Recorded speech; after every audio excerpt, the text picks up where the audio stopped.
1 օր հետո եւ բավականին երկար երկրում մնում էր արտակարգ դրություն մարդու իրավունքների էական սահմանափակումներով։ Բայց մենք սրան չենք անդրադառնում։ Դուք բարձրացրել եք կարևոր հարց՝ երկրում իրավունքի գերակայության հարցը եւ իրավունքի գերակայությունից եւ ժողովրդավարությունից շեղման հետ կապված հարցերը,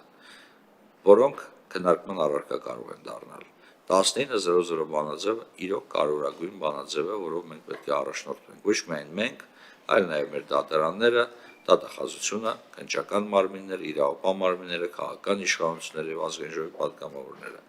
Բայց նաեւ պետք է անկեղծենք իրար հետ, մենք չենք կարող նման գնահատական տալ, ոչ թե այն պատճառով, որ օբյեկտիվ չենք, այլ որովհետեւ այդ գնահատականը տալու իրավասություն պետք է վերապահվի այն կառույցներին, որոնք ունեն այն չափանիշները, որոնց մասին մենք խոսեցինք՝ պրոֆեսիոնալիզմ, օբյեկտիվություն, անաչառություն եւ այլն։ Հակառակ դեպքում այն, ինչ որ մենք անում ենք, վերածվելու է ինչ-որ անհասկանալի դատողությունների։ Ցավոք նախագիծը, եթե լրամշակվի, գուցե այն դառնա շատ ավելի լավ, բայց այս տեսքով, որևիցե եղանակով, բացի абստրակտ դատողություններից, որևիցե բանի մասին չի ասում,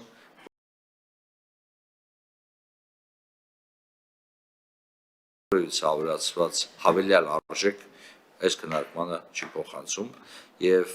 ես այսքանով կսահմանափակվեմ, նույնիսկ ոչ չեմ անում կողմ կամ դեմ քվեարկել նախագծին, այն պարզ պատճառով, որ հասկանում եմ, որ հեղինակները նախատեսում են հետաձգել այս հարցի քննարկումը, քվեարկությունը այս հարցով